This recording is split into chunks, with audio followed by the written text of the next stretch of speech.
Pertama-tama saya ingin menyatakan dulu bahwa saya berbicara tidak atas mewakili Kementerian Agama, sebab saya tidak sedang diberi mandat oleh Kementerian Agama untuk berbicara soal ini, dan saya juga tidak atau bukan dalam tupoksi menjawab persoalan itu. Nah, katakanlah misalnya saya adalah warga PMII saja, ya, untuk memberikan tanggapan terhadap apa yang berkembang selama 2 hari. Pertama, tentu bahwa kalau kita mencari sebuah isu yang seksi dan sensitif dari dulu sampai sekarang, maka isu yang paling hangat, paling seksi, paling bagus untuk dibicarakan itu ada 2, isu agama dan isu politik. Tetapi kalau ingin kita mencari bahwa isu yang the most powerful to get the effect adalah ketika isu politik dan isu agama itu menyatu dalam satu isu. Dan inilah yang terjadi di 2 hari, 3 hari belakangan ini. Nah, kenapa isu agama menjadi hal yang sensitif? Karena memang kita khususnya warga Indonesia ini itu belum termasuk kepada level masyarakat yang tingkat literasinya bagus, tingkat cross-checkingnya bagus, dan budaya untuk memahami secara utuh itu tidak seperti itu. Sehingga di setiap selalu muncul sebuah isu, maka pasti akan menjadi viral di mana-mana. Nah, karena itu memang isu agama ini menjadi sangat sensitif, sangat seksi untuk selalu dibicarakan, karena di situ ada sebuah sense, ada sebuah rasa, sense of belonging. Ada rasa memiliki terhadap isu itu. Dan inilah yang terjadi ketika surat edaran 05/2002 itu muncul. Nah, kalau misalnya kita ingin melihat secara baik, secara rasional, tidak secara sentimen, maka pasti warga Facebooker atau warga media sosial ini akan tercerahkan ketika misalnya mereka berusaha untuk memahami atau bahkan ingin lebih tahu mana sih itu surat edaran itu, seperti apa sih bunyinya. Nah, sepanjang observasi kami di beberapa ruang media sosial, orang-orang yang atau teman-teman yang membaca secara utuh surat edaran ini pasti mengatakan bahwa ini tidak ada masalah sebenarnya. Ini ada masalah. Sebab apa? Ini hanya ditingkatkan statusnya.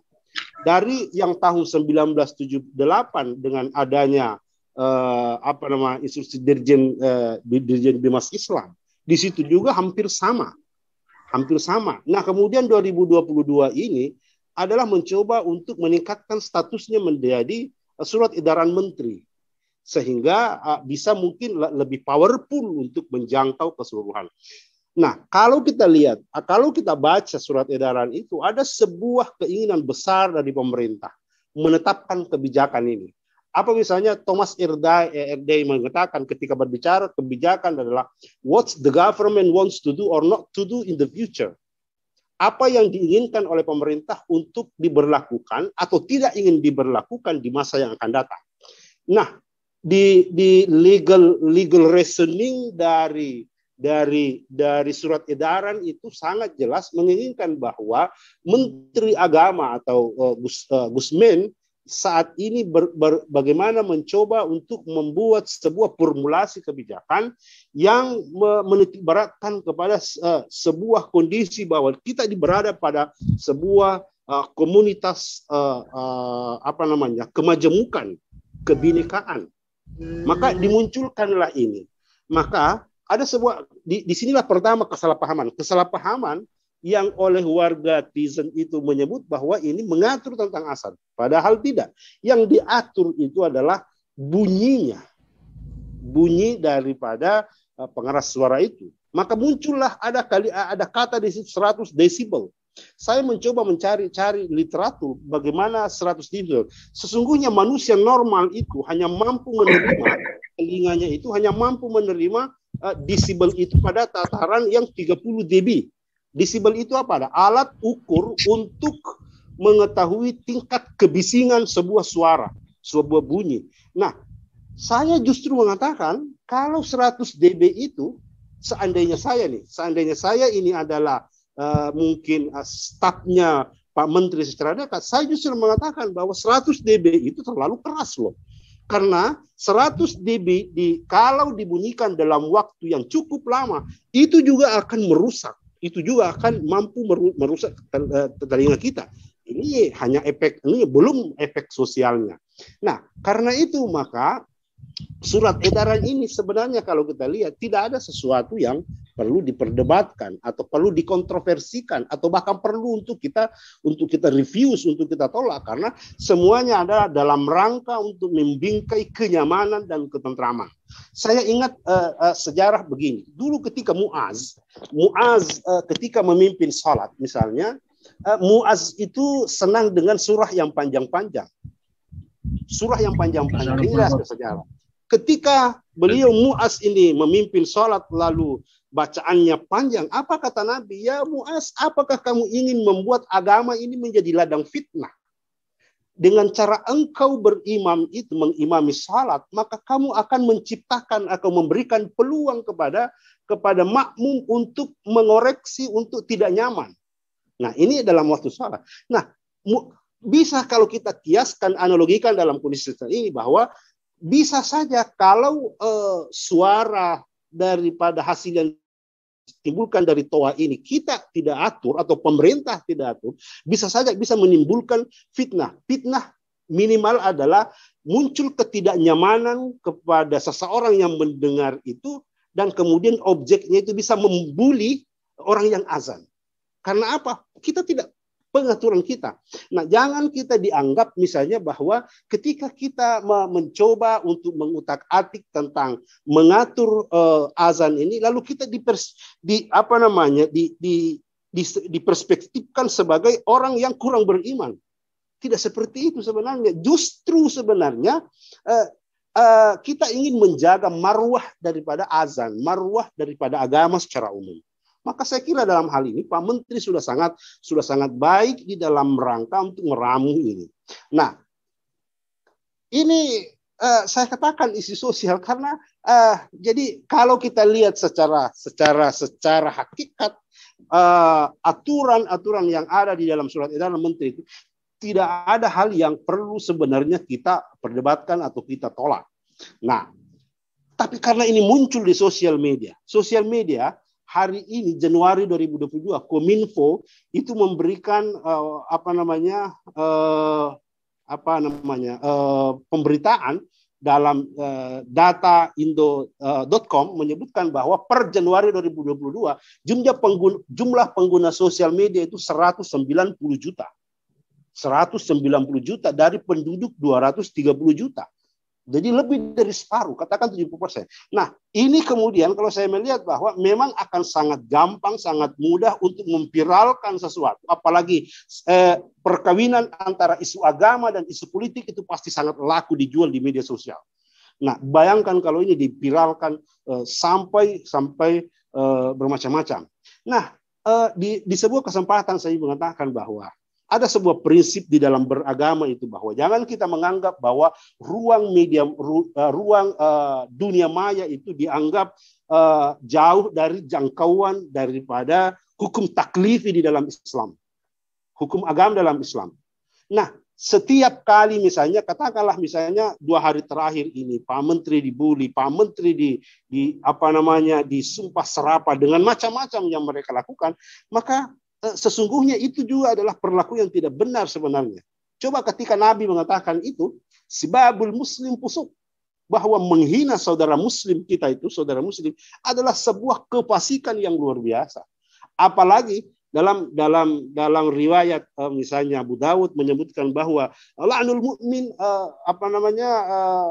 melaknat seorang mukmin itu adalah kakatwi, sama dengan membunuhnya. Ini yang dirasakan. Jadi betapa gampangnya warga kita, warga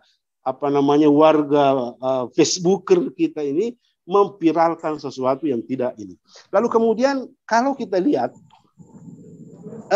trigger pemicu terhadap munculnya ini adalah video yang berdurasi 2 menit sekian. Kalau kita lihat di situ, saya ingin mencoba membagi dua paragraf. Paragraf pertama ketika Pak Menteri segmennya itu menyatakan bahwa bandingkan kalau kita berada di dalam masjid, berada di komunitas non Muslim. Dan yang kedua, ya, dengan pengaturan suara azan yang tidak diatur secara baik, secara indah, secara akustik dalam bahasa surat edaran akustik itu. Lalu kemudian perbandingan yang kedua adalah bagaimana misalnya ketika kita juga hidup di dalam kerumunan non Muslim atau sebaliknya. Nah, ini suara inilah yang dipersoalkan sebenarnya Pak Menteri. Tetapi Facebooker sudah terlanjur mengambil diksi antara azan dan anjing itu. Padahal kalau kita lihat sebenarnya tidak ada hal yang Pak Menteri ingin menukan. Saya yakin Pak Menteri ini adalah cucu seorang ulama besar bernama Bisri Samsuri, kemudian anaknya adalah Khalil Bisri, semuanya ulama besar. Dan beliau adalah santri. Sangat tidak mungkin misalnya Pak Menteri itu ingin dengan memperbandingkan itu, karena memang tidak ada upaya untuk memperbandingkan ke arah sana. Nah, oleh karena itu isi atau sasaran yang ingin dicapai oleh pemerintah sesungguhnya adalah bagaimana meneropong tingkat kerukunan umat beragama. Memang di beberapa kesempatan Pak Menteri itu sudah menetapkan tahun 2022 adalah tahun toleransi. Tahun toleransi beragama atau toleransi beragama dengan senjatanya adalah moderasi beragama. Nah, inilah yang ingin dicoba. Nah, saya kira kita patut atau wajib mendukung kebijakan ini, karena kebijakan ini yang tertuang di dalam surat edaran tak satu pun hal pasal yang bisa kita anggap bahwa itu tidak sesuai dengan sense of belonging beragama kita. Nah, kemudian yang terakhir adalah jangan lupa bahwa surat edaran ini itu dalam bahasa hukum itu tidak bersifat daripada basicing, dia hanya bersifat himbauan. Makanya ketika ada orang mempertanyakan ini surat edaran kok tidak ada sanksinya, memang surat edaran tidak mencantumkan sanksi karena dia hanya himbauan dan semacamnya. Nah, ini saya kira kawan-kawan sekalian, sahabat-sahabat sekalian yang tergabung di dalam Zoom ini saya hanya berusaha untuk menjadi pemicu untuk kita berdiskusi lebih lanjut tentang ada apa sebenarnya dalam hal ini. Kemudian mungkin terakhir saya ingin mengatakan tadi siang saya menulis sebuah artikel singkat opini bebas itu tentang anjing masuk surga. Akhirnya anjing masuk surga. Kenapa? Warga kita, saudara kita Muslim, ketika menyebut vocabulary anjing, diksi anjing, itu sepertinya sesuatu yang sangat menjijikkan dan sangat tidak baik. Padahal sesungguhnya kalau kita lihat bahwa anjing itu, misalnya dalam bahasa Ali bin Abi Thalib menyebutkan, dari 8 keistimewaan anjing misalnya. Anjing itu punya 2 hal yang patut kita contohi loh. Yang pertama, dia adalah loyal. Bagaimanapun tuannya memukul si anjing, pasti dia akan balik pulang ke rumah. Loyalitas itu yang luar biasa. Kemudian yang kedua, anjing itu apapun yang dikasih oleh tuannya, pasti dia terima. Ini kan dalam bahasa agama bisa disebut sebagai qanaah, orang yang merasa cukup dengan pemberian tuannya. Nah, yang ketiga adalah jangan lupa bahwa kita ini mengenal satu nama di dalam riwayat yang masyhur, yaitu Qitmir, anjingnya dari Ashabul Kahfi, yang oleh ulama sepakat dijamin masuk surga karena dia anjing itu menjaga tuannya yang tidur selama 300 tahun. Nah, kemudian apa? Yang berikut adalah ada juga sebuah nukilan yang menyebutkan bahwa sesungguhnya apa yang ada di langit dan di bumi semuanya adalah subhanallahi ma fis samawati. Semuanya sebenarnya bertasbih. Bahkan ada yang menyebutkan bahwa ketika binatang, hewan melakukan bunyi-bunyian, itu adalah bagian dari cara mereka untuk zikir dan bertasbih kepada Tuhan. Ya, bisa saja kalau itu dalam perspektif itu, maka kita umat Islam ini ketika misalnya dalam bahasa ada bahasa anjing, ya biasa-biasa saja lah.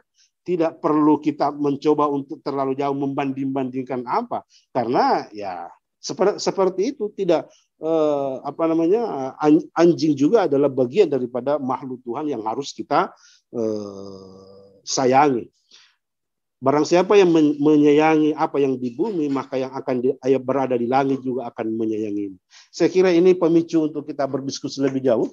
Sekali lagi, saya tidak sedang di dalam mewakili Kementerian Agama karena bukan mewakili Kementerian Agama. Makasih Pak Moderator. Sekian dulu. Hadanallah wa iyyakum. Assalamualaikum warahmatullahi wabarakatuh.